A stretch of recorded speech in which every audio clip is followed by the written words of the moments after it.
Hello दोस्तों, आप सभी का एक नए वीडियो में स्वागत है। और दोस्तों, आज हम लोग प्रीपोजिशंस ऑफ टाइम के बारे में जानेंगे। तो आज का वीडियो काफ़ी इंटरेस्टिंग और नॉलेजेबल है। आप लोग सभी इस वीडियो को पूरा जरूर देखिएगा। दोस्तों, prepositions that are used to indicate time और कॉल प्रीपोजिशंस ऑफ टाइम, यानी ऐसा प्रीपोजिशंस जो टाइम को इंडिकेट करता है प्रीपोजिशंस ऑफ टाइम कहलाता है। जैसे at, on, in, by, from, since, for, before, after, during, till and so on. तो यहाँ पर जितने भी प्रीपोजिशंस है सभी को यूज करेंगे ट्रांसलेशंस में, तो आपको 100% समझ में आ जाएगा, आपको कोई दिक्कत नहीं होगी। इस वीडियो को पूरा जरूर देखिएगा, मैं एक एक चीज़ एक्सप्लेन करूँगा। दोस्तों, यहाँ पर है गाड़ी खुलने के बाद मैं स्टेशन पहुँचा। तो यहाँ पर आप हैड का भी यूज कर सकते हैं और इसमें सेंटेंस के दो पार्ट्स हैं, तो इसमें आप दोनों ही साइड सिंपल पास्ट टेंस का यूज कर सकते हैं, यानी कि वर्ब टू का यूज कर सकते हैं। जैसे गाड़ी खुलने के बाद मैं स्टेशन पहुंचा, I reached the station after the train left, या फिर after the train had left भी कह सकते हैं। हैड लेफ्ट का मतलब गाड़ी खुलने और आपके पहुंचने के बीच बहुत ज़्यादा गैप था, और यदि सिर्फ लेफ्ट लिखेंगे तो इसका मतलब होगा कि आप स्टेशन पहुंचे और गाड़ी खुल चुकी थी, यानी जस्ट पहले। तो यहाँ पर लिखेंगे आई reached the station after, यहाँ पर आफ्टर प्रीपोजिशन का यूज हो रहा है। द ट्रेन, आप हैड लेफ्ट का भी यूज कर सकते हैं। I reached the station after the train had left, मेरे जाने से पहले गाड़ी खुल चुकी थी। तो यहाँ पर प्रीपोजिशन है के पहले, यहाँ पर आप के भी यूज कर सकते हैं। मेरे जाने के पहले गाड़ी खुल चुकी थी, तो यहाँ पर जो है जो काम पहले हुआ उसमें आपको हैड यूज करना है। तो यहाँ पर लिखेंगे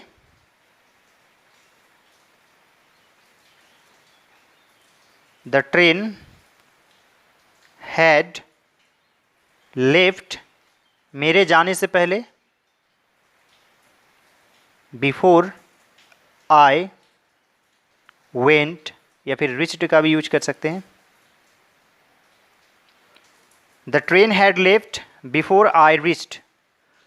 तो दोस्तों, यहाँ पर आप हैड यूज करेंगे, और एक चीज़ आप ध्यान रखेंगे कि जिसमें आफ्टर यूज होता है उसी में हैड यूज होता है, यानी आफ्टर के बाद वाले सेंटेंस में। और यहाँ पर बिफोर के बाद वाले सेंटेंस में हमेशा ही वर्ब टू यूज होता है, हैड यूज नहीं होता है। हैड इधर वाले सेंटेंस में होता है।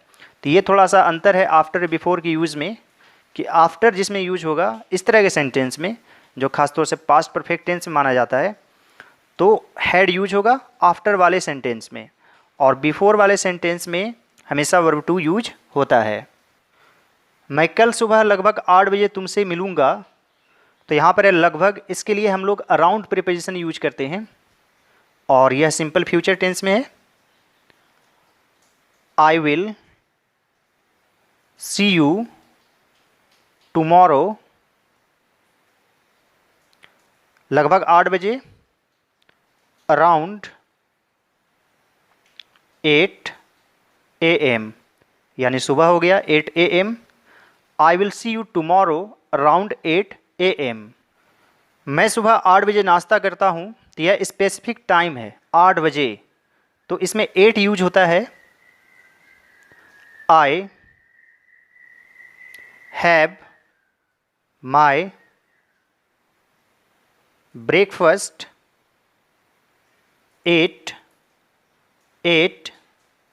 AM। AM देने से ही सुबह का बोध हो जाता है। आप यहाँ पर 8 o'clock इन द मॉर्निंग भी लिख सकते हैं। वर्तमान समय में बहुत अशांति है, तो यह नॉन स्पेसिफिक टाइम है वर्तमान समय में, यानी कि 8%। तो 10 बजे या फिर 12 बजे इस तरह का समय दिया हुआ नहीं है, सिर्फ लिखा हुआ है वर्तमान समय में, इसलिए यह नॉन स्पेसिफिक है। तो यहाँ पर लिखेंगे there is so much unrest, यानी अशांति। There is so much unrest वर्तमान समय में, 8 प्रेजेंट, तो यहाँ पर भी 8 यूज हुआ है। मुझे 8:30 और 10 बजे के बीच कॉल करें, तो यहाँ पर एक के बीच के लिए विटमिन यूज होता है, तो यहाँ समय के लिए विटमिन यूज होगा। Please call me between 8:30 and 10 AM। और एक चीज़ आप हमेशा याद रखेंगे कि जब बिटवीन यूज होगा तो यहाँ पर एंड यूज होगा, और यदि फ्रॉम यूज होगा तो यहाँ पर टू यूज होगा। काम शाम 7 बजे तक ख़त्म हो जाएगा तो तक के लिए बाय यूज होता है। और यदि कोई भी समय सीमा दिया हुआ है, टाइम लिमिट दिया हुआ है कि इतना बजे तक या इतने दिन के अंदर आपको अपना काम खत्म करना है या कुछ जमा करना है, तो तक के सेंस में आप बाय यूज कर सकते हैं। तो यहाँ पर लिखेंगे work will be over by 7 o'clock in the evening.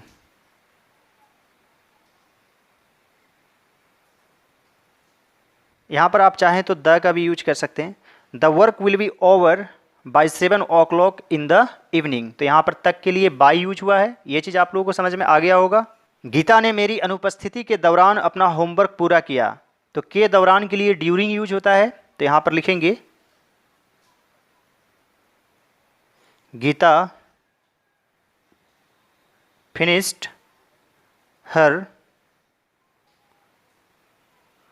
Homework during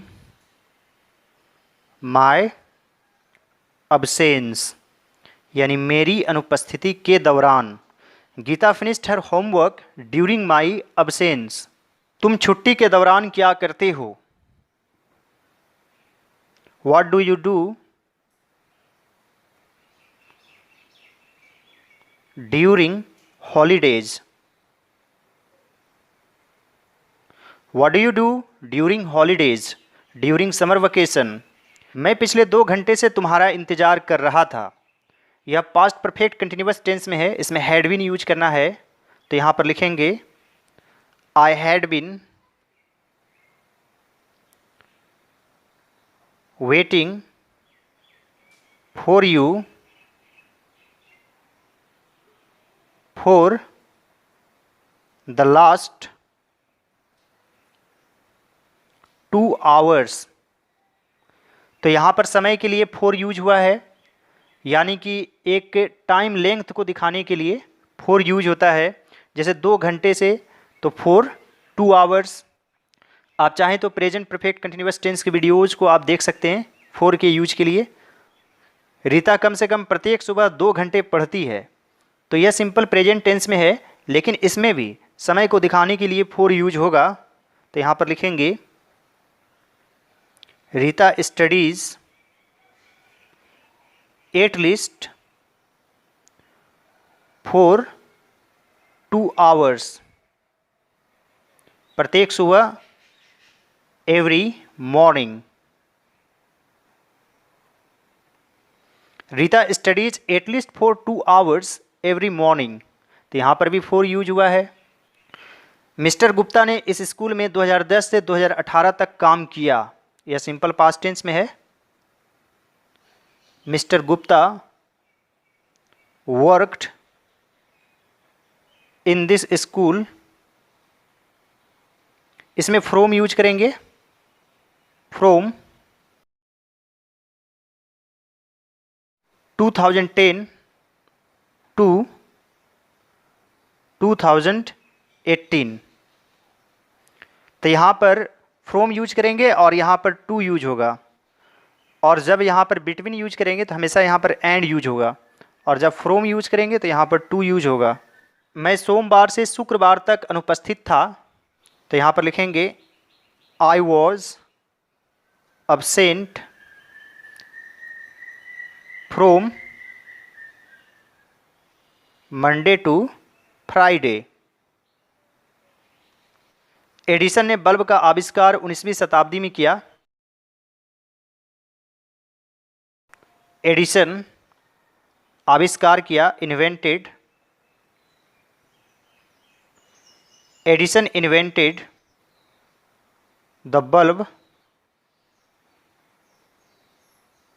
in the 19th century. तो यहाँ पर इन यूज करेंगे। कोई भी सन या ईस्वी रहेगा तो उसमें आपको इन यूज करना है। या मान लीजिए इंडिया गॉट इंडिपेंडेंस इन 1947। आप कुछ दिनों में उनके अंदर सुधार देखेंगे। You will see improvement in him in a few days. तो यहाँ पर दो इन यूज हुआ है, एक उसके अंदर के लिए इन हिम और टाइम को दिखाने के लिए इन अ फ्यू डेज यूज हुआ है। मैं सुबह में टहलता हूँ, I walk in the morning.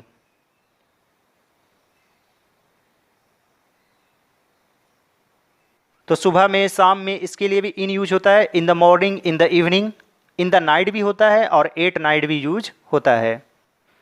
इसे 2 दिनों के अंदर पूरा करो। तो इसमें एक समय सीमा दिया गया है, इसमें आप विद इन यूज कर सकते हैं। Complete it with in 2 days. तो यहाँ पर आप विद इन यूज कर सकते हैं। मेरा जन्मदिन 12 जुलाई को है, तो यहाँ पर लिखेंगे my birthday is on 12th जुलाई। दोस्तों, इसमें हमेशा ऑन यूज करेंगे जब आपको तिथि दिनांक दिखाना हो। वह मेरे घर सोमवार को आया था। ही केम माई होम ऑन मंडे। कोई भी दिन का नाम रहेगा तो हमेशा ऑन यूज करना है। On Monday, on Sunday, on Tuesday. हम लोग यहाँ सुबह से इंतज़ार कर रहे हैं, तो यह प्रेजेंट परफेक्ट कंटिन्यूअस टेंस में है और इसमें सिंस यूज करना पड़ेगा से के लिए। We have been waiting here since morning. यानी कि पॉइंट ऑफ टाइम को दिखाने के लिए सिंस यूज होता है। सुबह से, यानी सुबह या तो 6 बजे 7 बजे हो ही जाता है, तो सुबह को कलेक्टिवली मानेंगे। और सुबह से यानी एक पॉइंट ऑफ टाइम से काम शुरू हुआ, इसलिए यहाँ पर सिंस यूज होगा। और फॉर यूज कब होता है? जब टाइम की लेंथ को दिखाते हैं, 2 घंटे से या फिर 2 दिनों से, 3 दिनों से, इस तरीके के सेंटेंस में फॉर यूज होता है। जैसे मान लीजिए कि 2005 से 2012 से भी रहेगा तो सिंस यूज करना है। सोमवार से रहेगा तो सिंस मंडे यूज करेंगे। मैं यहाँ 2 बजे से खड़ा हूँ। I have been standing here 2 बजे से सिंस 2 o'clock। और इस तरीके के सेंटेंस को आप प्रेजेंट परफेक्ट कंटिन्यूअस टेंस में मान सकते हैं। I have been standing here since 2 o'clock। जैसे मैं 2 दिनों से बीमार हूँ, I have been ill for 2 days। मैं 2012 से अंग्रेजी पढ़ा रहा हूँ, I have been teaching English since 2012। इसमें भी पॉइंट ऑफ टाइम है कि 2012 से ही, इसलिए सिंस यूज करना है। और रहता कि 5 सालों से तो फिर फॉर यूज करते। विद्यालय होली के लिए सोमवार से शुक्रवार तक बंद रहेगी। The school will remain closed for Holi. सोमवार से शुक्रवार तक, from Monday to Friday.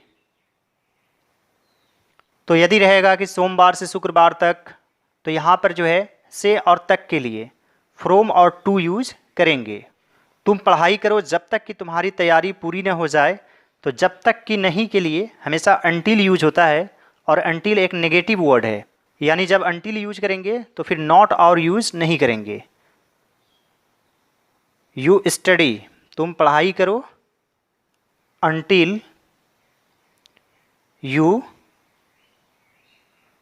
Finish your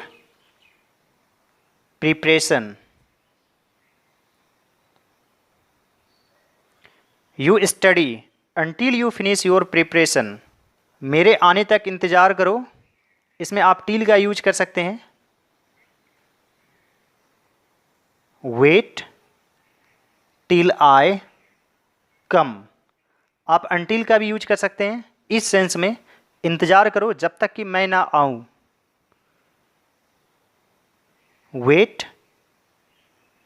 until I कम। और दोस्तों मैंने अनटिल और अनलेस के यूज पर एक वीडियो बनाया है, तो उस वीडियो को जरूर देखिएगा, आपको एंड स्क्रीन के रूप में दिखाई दे रहा होगा। और दोस्तों विस्तार पूर्वक समझने के लिए आप मेरे channel Hindi to English translation को भी सब्सक्राइब कर सकते हैं। वहाँ पर मैंने प्रेजेंट परफेक्ट कंटिन्यूअस टेंस विस्तार पूर्वक बताया है और सिंस और फोर के यूज के बारे में भी विस्तार पूर्वक बताया है, तो उस वीडियो को भी आप ज़रूर देखेंगे। उम्मीद करता हूँ दोस्तों कि आप लोगों को समझ में आ गया होगा कि टाइम के लिए कौन कौन सा प्रीपोजिशंस और कहाँ कहाँ यूज करना है। इसी तरह से प्रैक्टिस करते रहिए तो कुछ ना कुछ नॉलेज जो है वो बढ़ता ही रहेगा, और जितना आप प्रैक्टिस करेंगे उतना ही अनुभव आपका बढ़ेगा, एक्सपीरियंस आपका बढ़ेगा, तो आपसे मिस्टेक नहीं होगी। आप लोग सभी मेरे चैनल को जरूर सब्सक्राइब कर लीजिए, मेरे साथ बने रहिए, मैं इसी तरह से आप लोगों की प्रैक्टिस करवाता रहूँगा।